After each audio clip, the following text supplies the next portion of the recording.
listen, and you would have told me this 15 years ago, you could have, not in a million years, the artistry that HIV had to birth out of me. Because if I hadn't got a diagnosis, I wouldn't be sitting here. I wouldn't have an EP. But it was the purpose that birthed something out of me that I didn't even know what was inside of me.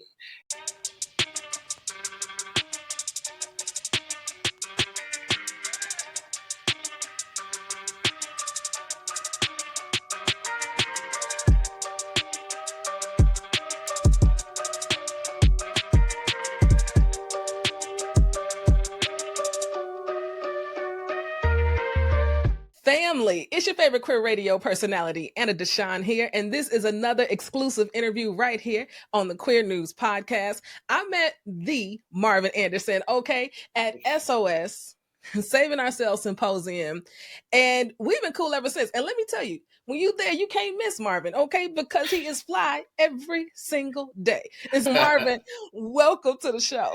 Oh, I appreciate that. Thank you for the compliment. You clean up well too, so don't be acting like I be by myself. You know what I'm saying? Let me tell you something, okay? I got a wife as a stylist, and she is the only reason I look clean on any given day. You do this yourself, and I'm just letting y'all know. He take it serious. You understand? Thank you for that. I appreciate that. Thank you for having me. I'm so happy to be here. I'm so happy to be here on the award-winning podcast. Let's not forget that. Okay? Come on. Clock that. Okay. Sometimes I don't say it. All right. And people be like, excuse me. I'm like, you right. You right. You are not wrong about this thing. Yes. Family, if you don't know, let me just tell you a little bit more about Marvin. All right. He's a speaker. He's an advocate. He's an artist. And today we're going to talk about his art and how he got to that place. Marvin, I saw you perform at SOS. And I can't remember which track it was, but your work really centers around destigmatizing HIV. Absolutely. And I would love to know how you got to that point of creating this music and why you decided music was the way you wanted to get your message out. You know what? It's really still unbelievable to me that I've done a whole EP, a whole project, 2 videos, almost 3 videos, working on the last one for this project. Purpose always prevails. I'll just say it like that. Purpose has the ability. Purpose is a vehicle. And purpose has the ability to take you in the right direction if you would just follow. And so for me, I simply wanted to create something that had the ability to reach outside of the silos of the spaces that we are at all the time, talking about HIV, talking about destigmatization. So when I sat back and I thought about, how can I do this? How can I reach people that need to hear this message of destigmatization? How can I do that? And initially, I'll be honest, because I've done spoken word before, and that was like my pocket and my comfort zone. And so it's like, I'm going to do, and I've done a spoken word album, and I produced that and streamed that. And so I was like, okay, I'll do a spoken word. I'll do spoken word, and I'll just write about destigmatizing HIV. And when I began to write, I wanted to go outside of the box. I have 2 chosen nephews. And I was like, hey, you produce music, give me some tracks. I will write my spoken word to tracks. And let me tell you, my chosen nephews, they are rap and they hood. You know what I'm saying? Like they are hip hop like down. But I wanted to reach that artist. And so we understand that urban communities and Black people, specifically in the South where I'm from and abroad, are disproportionately impacted by HIV, which even carries with the stigma. And so I began to write. And when I began to write, my head started bobbing. This is really how it happened. I started writing and I was really trying to spoken word it. And it ended up coming out another way. And so it didn't just happen, but it's like it just happened. And because I do have history way back in the day, I did sing, but I have never rapped before this project. I have never spit before this project, but I can write. And so I just began to write and I began to like the syncopation and the pacing and the Yeah. rhythm. I just got into it, and here we have a project, Living Beyond Red. That's just how it happened. I love happy accidents. It's exactly what it was. That's I exactly love what it happy accidents. was. That's I exactly love what it. it was. And might I add, it's working. Mm, Most of the individuals who I've had an opportunity to perform it on stages inside of the silo of this work that we do, and thank you yeah. for being an ally in the HIV movement and the work that we do. But I didn't expect to get awards that I've gotten for this project. I didn't expect it, but I get people who are outside of this community who are not living with HIV to be like, oh my goodness, I hear what you're saying, but this applies to Mm, my life too. I hear what you're saying, but this mm. applies to me too. I hear what you're saying, but this can fit for this also. And that's what destigmatizing is, to normalize. And normalizing means that you get people to identify with you where they are. And yeah, happy Yeah. accident, and it's working. But that's how it happened. And that's how the creative process works. If you open to it and you let it flow, you start one way or thinking one thing, and then you get inspired and something else transforms, and you're like, oh, that's what we was working toward. That's what I was Oh, working okay. towards. I'm here for it. Yeah, and then from there, I was like, I want to do some visuals. I was feeling my Mm, Beyonce, like, look, I'm a queer, I'm a same gender loving man. So I'm like, I need visuals. Like Beyonce got visuals, I need visuals too. So I was just like, and really, I was just really trying to see how can I bring greater impact. So if I can mm, get videos, and if I can get videos of this message, which is also entertainment and art. And so I'm putting my activism and my advocacy with this art, and I merged them together. But how can I get people to engage in it? So we got the music streaming on all platforms. And so it just so happened, I was like, I want to do a video. And I was like, I need to find a producer. And so I went and found and I didn't want it to be clinical. And I wanted it to be to identify with communities, like I said, that needed to hear the message. You don't need to hear the message. I don't need to hear yeah, the message. So who needs to hear the yeah. message? So I found a producer that produces rap videos, that produce urban hip hop videos. I was like, yep, Oh, that's the okay. producer I need, because he's gonna Okay. stay outside the box. So we did the first video, Yeah. then we did the second video. And so it just took a life of its own. And I just obeyed purpose. I just Mm. followed purpose. I just got in a vehicle of purpose, and yes, I'll take this ride. Take me where you want to go. I'll go.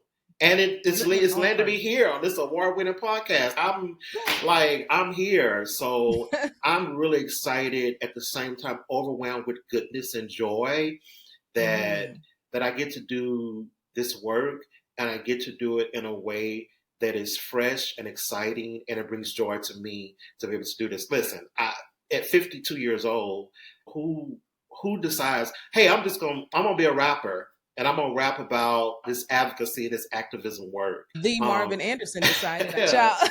And we talked about living beyond the red, Hmm. right? You rocking the merch. I see you. And I was listening to the song, and there were a couple of lines which I really think is part of the reason it's relatable, and people can say, "Oh, that's you're talking about me too." Do you have these lines that say, "I'm alive and I'm living. I'm Yeah. alive and I'm winning." Yeah. And coming out of COVID, right? Everybody trying to find out who they are.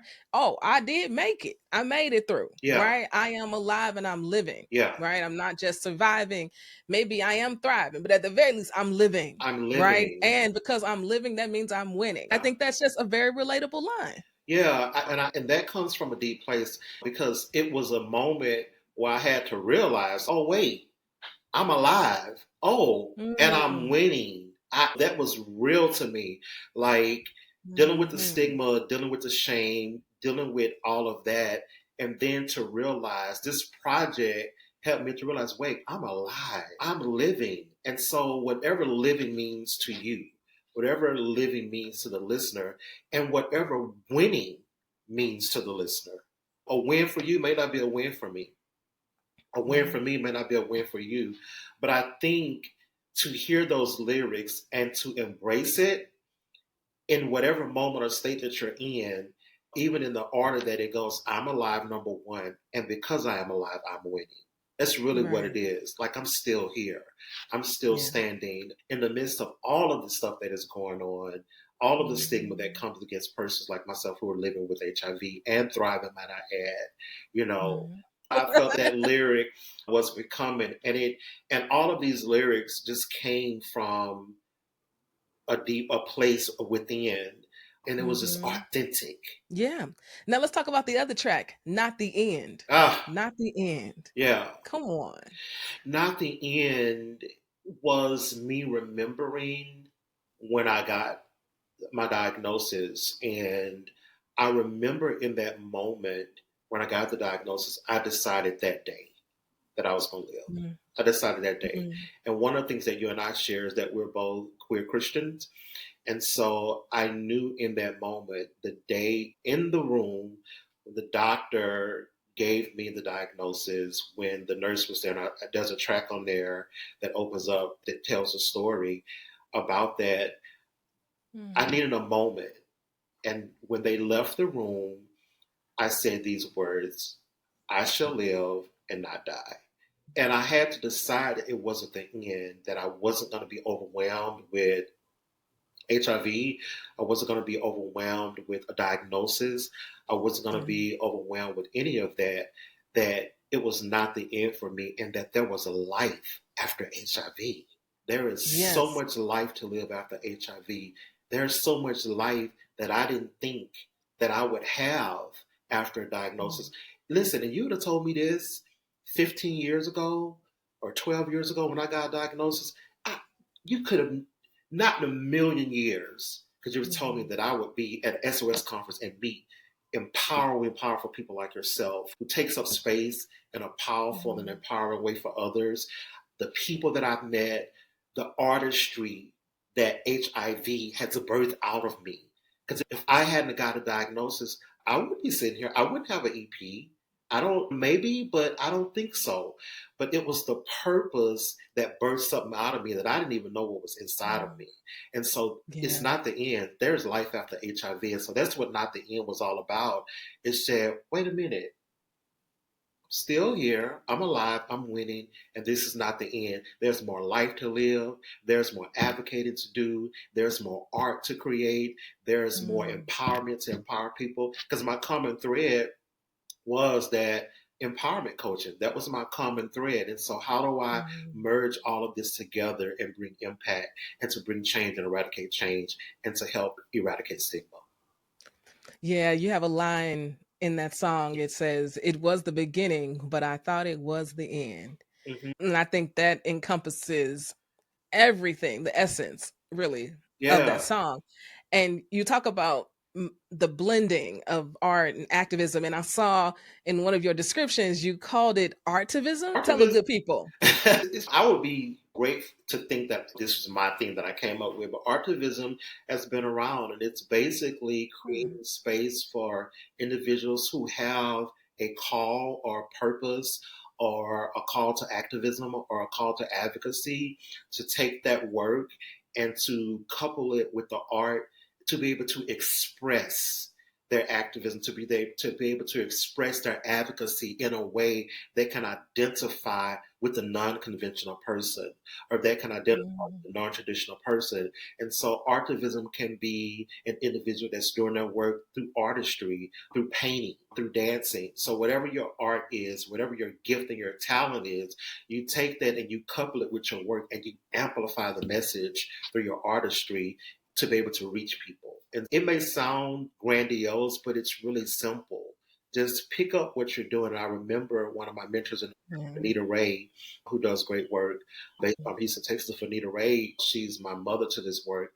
And I remember when I first started in the HIV advocacy world, and I was sitting down, I was doing some training, and she was like, once you get the foundation, then bring yourself to the work. And so that's how Mhm. Artivism is. You know, much like you've done. You found this space and this podcast world, and you just killing the game. No, I am gonna come in here and I'm gonna create space for myself, and I'm going to advocate for queer communities like ourselves to make sure that we have a voice and that we're heard. Absolutely. And I had never seen it before. And I was like, wait 1 second, let me make a note. I'm going to ask Marvin about this word Yeah. because I love when we take what we're doing and give it a name. I think that's often what gives us the language we need to express exactly what's happening to us and for us and out here in the world. And so I was like, I'm asking Marvin just about this. Now, I know you're performing, and I feel like I'd be remiss if I didn't ask how people can book you because I feel like you made this art, okay, so people could hear it outside of the echo chamber, so you could educate people through music, not only about your own journey living and thriving with HIV, but also how you can also be part of the solution to get to zero. So I just want you to put yourself out here, okay? How can people book you to perform? You know what I'm saying? How can people download the music? Let's Listen, go. I'm streaming on all platforms on the D Marvin Anderson. I am on Apple Music. I'm on Spotify. Wherever music is streaming, the project is there. Just Marvin Anderson, Living Beyond the Red. My YouTube channel, The Marvin Anderson, has all of my videos there. My videos are also streaming on the Apple Podcasts, Apple streaming as well. So I'm streaming everywhere. Then I have a YouTube channel, The Marvin Anderson. I'm on Instagram, it's The Marvin Anderson. So if hit my inbox if you want me to perform. But I have to be honest with you. I remember when I finished the project and I was in the studio and one of my chosen nephew was there and he was like, okay, what you got to do next is we got to work on your performance tracks. And I was like, wait, who's performing? Like, no, like this is shout out to Wake Forest University and their artist cohort, which is how this all got started.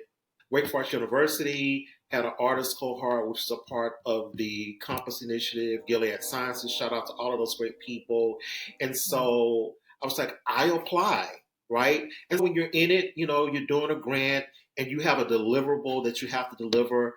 And so I knew I wanted to deliver good work. Right, I knew I wanted to deliver, and so I went through the whole process. I did the project. Never in a million years am I thinking, "Oh, when this is over, folks are going to be calling you to come and perform it."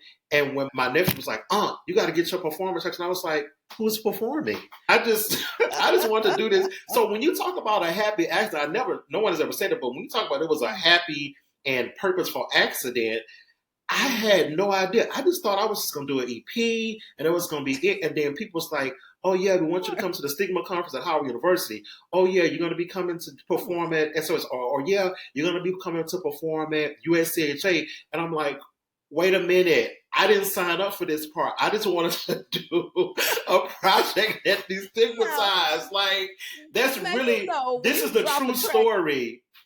You only make the money on tour. Mark, you got to go on tour for the people.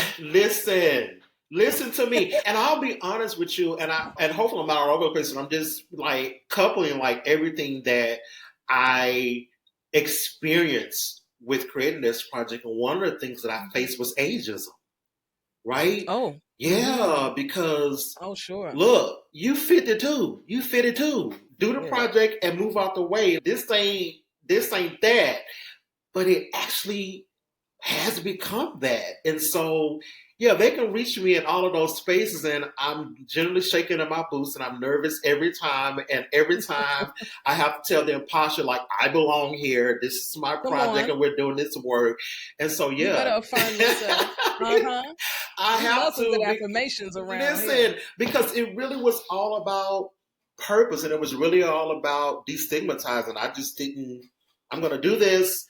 I'm going to do this performative work, right? Yeah. I'm going to answer and check all of the boxes for this grant, and I'm going to give them us a good project and this good EP, and then I'm going to go back over here, back to doing what I was doing. The people had other plans, okay? The people had other plans to extend the reach of your work, and I'm glad that they did. Yeah. I'm glad that you did what you did. I'm glad everybody said yes when they were supposed to say yes. And now the universe said yes. You know what I'm saying? The universe said yes, and that's what happens. And I keep saying this because I want people to understand that yes, it's about a project. Yes, it's about destigmatization and a project that promotes that. But what I also want people to understand is the purpose of it all. And that if you say yes to purpose, the universe will say yes to you. That's it. That's all. Yeah. So be on purpose and reach out to the Marvin Anderson, okay? And then do it on purpose, okay? You live in your purpose and you do it on purpose. You understand? You better be a booking manager. You better work. What are we doing here? I give you a cut. All we got. We are all we got out here. This world is crazy right now. Life, stay lifing. And if we're not supporting each other, what in the world are we doing? So family, you got your marching orders. You know what to do. You got the call to action. You're going to be on purpose, live on purpose, just like Marvin. Absolutely. Yeah. So go download the track. Okay. Share it with somebody because he preaching all up in it. Okay. It got a beat. It's got a beat and a message. Yeah. You feel me? Yeah. Okay. Y'all go support Marvin because if we ain't supporting, then what are we doing? Yeah. We all we got. We all we got. Family. We are all we got. This is Queer News done right. Okay. Latest.